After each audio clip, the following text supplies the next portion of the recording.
It's not my job is not a phrase you should ever hear out of your real estate professional's mouth.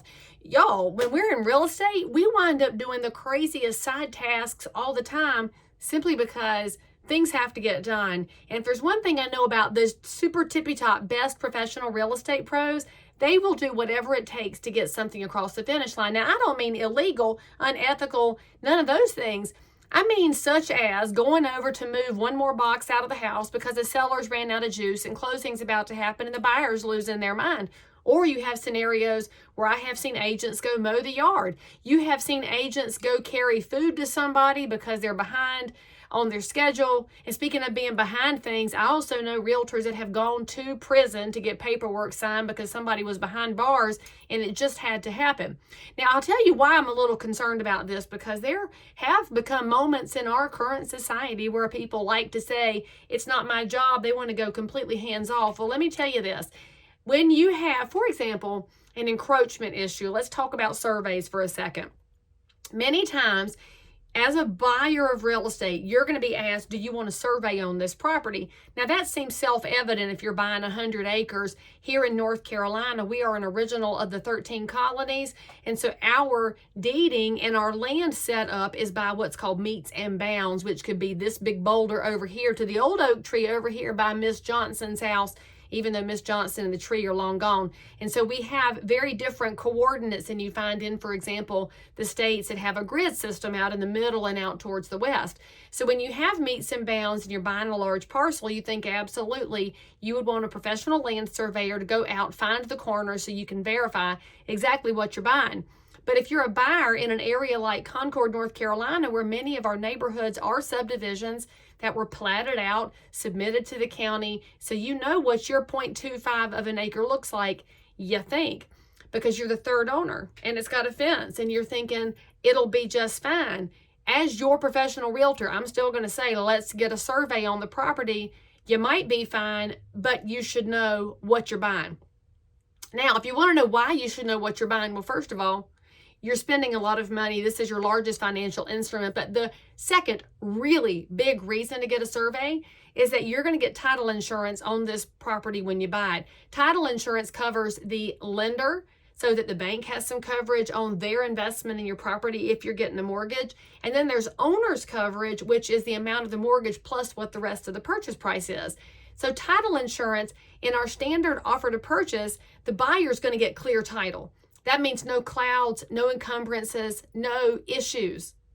When we do a survey, it's to make sure we don't have one of those issues that might cause what's called an exception to the title policy. Let's take it for example.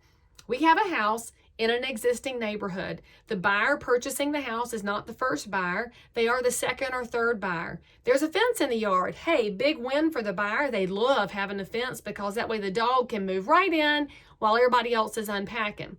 So it looks like it's just fine. I mean, there's a fence on this yard. The neighbor has a fence. The next neighbor has a fence, and on and on and on up the street, because those neighbors do what we call tacking on. The first person puts in a fence and the neighbors walk over and say, hey friend, hey, can we just put our fence onto yours? Well, if the first property's off, y'all, you know what happens? The next one's off, the next one's off, and so forth, all the way up the street to the point where everybody is off if the first house was off. So here's what that means. You're the buyer buying this house. You've got the existing fence and you say, yes, Leigh Brown, I listen to you. I trust you as my professional realtor. Let's get a survey. So we call our favorite local land surveyor to go out there and verify based on the tax records and the deeds and the plats and all the history back through time if these corners are in the right place. Our surveyor is going to plant iron rebar at the corners. That way later on you can get a metal detector and go find the corners. They also put little colored flags on it, but as y'all know, children love to play capture the flag, so they don't last as long as the rebar does. So you go back out there and see where the corners are. Well, for example, maybe the fence that the previous owners put on the property is just on the other side of that pin.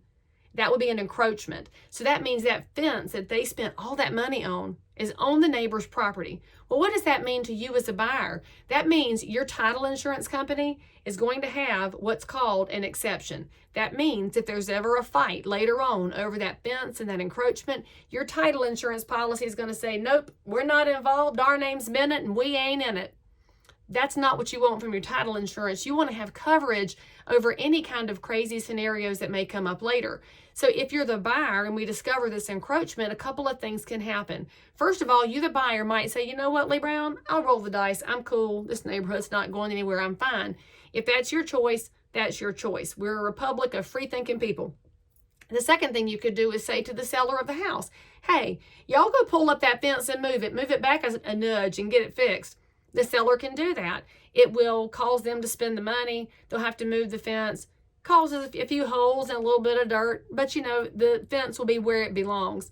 The third thing you can do is go to the neighbor upon whose land your new fence is encroaching and have them sign a document that says they know about the encroachment, they're cool with it, they're not going to do anything about it. Sign it, notarize it so there's something in writing that says everybody's aware and everybody's cool. That's what your options are. If at some point your realtor says along the line that it's somebody else's job to handle that, you should be very concerned, and that's when you may have to push a little bit harder. I will say this, if I am the listing agent and my seller has the encroachment, we're going to do everything possible to get it solved to the buyer's satisfaction because we want to have good neighbors in place. We want our sellers to make things right, and we want our buyers to have something they don't have to wake up at night worried about. But the neighbor who has that fence on their land, they didn't cause the problem. So we should be super nice when we go over and ask them, hey, our fence is on your property by 0.49 of a foot. Would you please say it's cool? And if they're not cool, you would rather know about that now than later. Long story short, make sure your realtor's willing to go the extra mile for you. Make sure that if your realtor says get a survey, you think carefully about saying yes. And also, get to know meets and bounds and go read some old deeds. It's kind of cool, kind of fun, and that's what real estate's all about. New and exciting adventures every day.